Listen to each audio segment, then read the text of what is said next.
بسم اللہ الرحمن الرحیم۔ میرے عزیز دوستو اور مخصوصاً پاکستان کے اہل سنت کے بھائیوں، میرا آپ سے فلسطین کے سلسلے میں، لبنان کے سلسلے میں، گریٹر اسرائیل کے سلسلے میں ایک سوال یا یہ کہ ایک پیغام دینا چاہتا ہوں، اور وہ یہ ہے کہ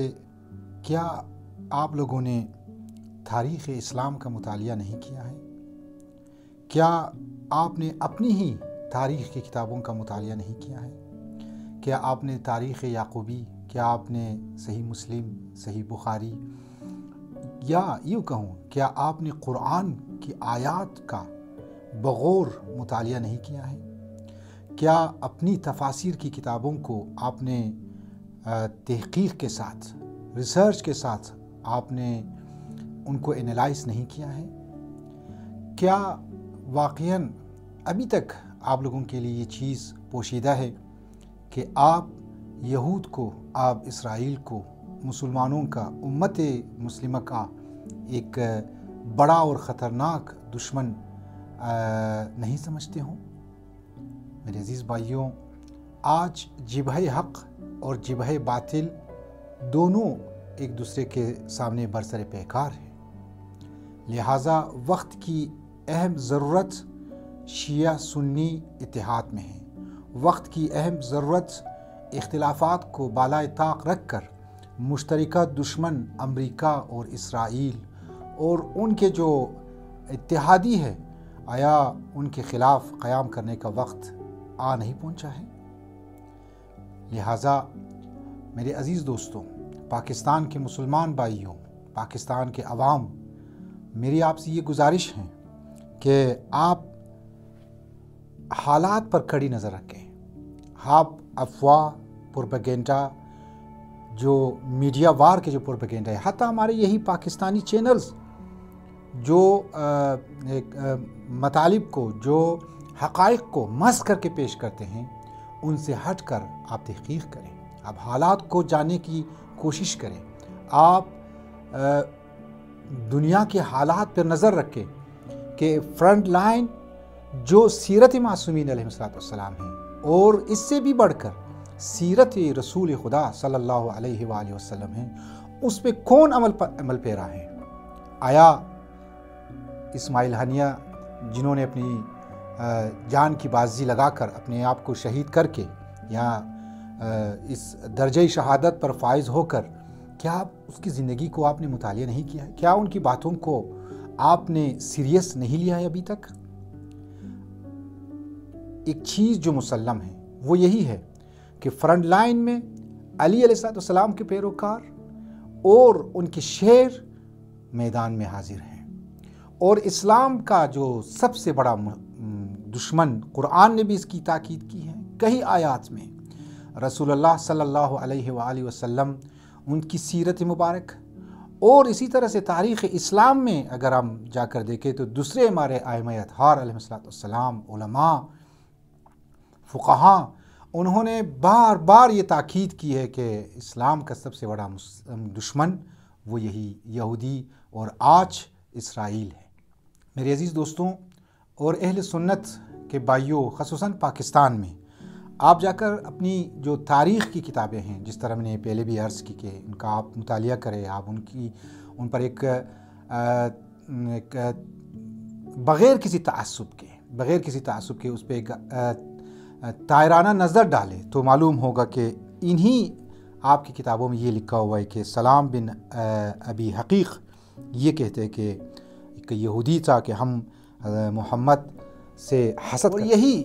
مسیرہ بن مسروق یہ کہتا ہے کہ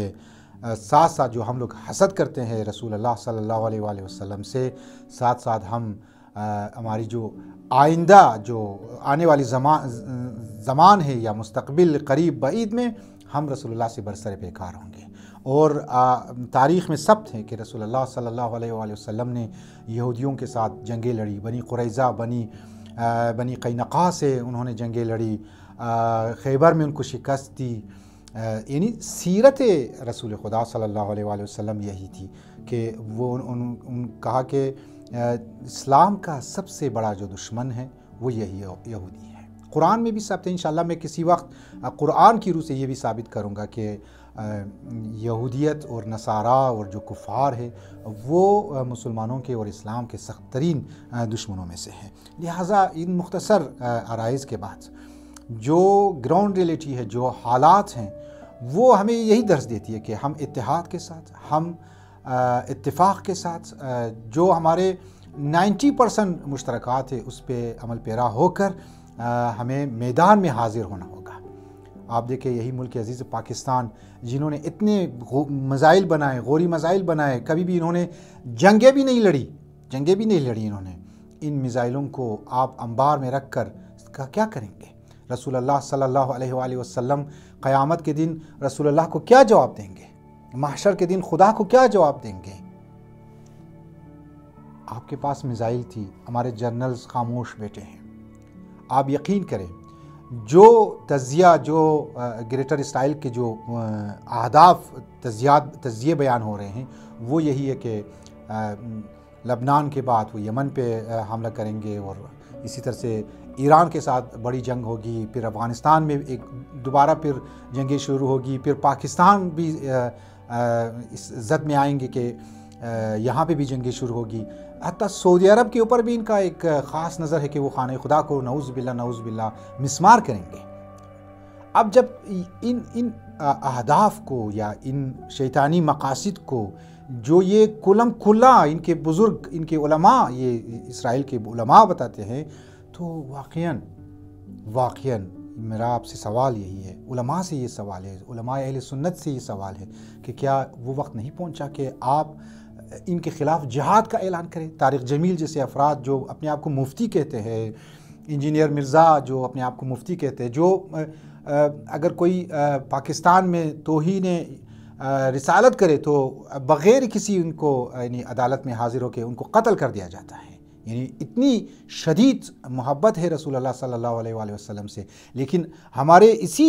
انہی رسول اللہ یا حضرت محمد صلی اللہ علیہ وآلہ وسلم نے اپنی سیرت سے دکھایا کہ اسلام کا جو دشمن ہے، مسلمانوں کا جو دشمن ہے، امت مسلمہ کا جو سرسخت ترین اور خطرناک ترین دشمن ہے، وہ یہی یہود و نصارہ اور یہی اسرائیل ہے، یہی بنی اسرائیل ہے. لیکن افسوس کہ ہمارے جو بعض جو علماء، سنی اہل سنت کے علماء، وہ بغض و عداوت میں اتنے آگے جا چکے ہیں کہ انہیں نظر نہیں آ رہی کہ آج علی کے ماننے والے برسر پیکار ہیں. فرنٹ لائن میں، خط مقدم میں یہی لوگ اصلی دشمن کے خلاف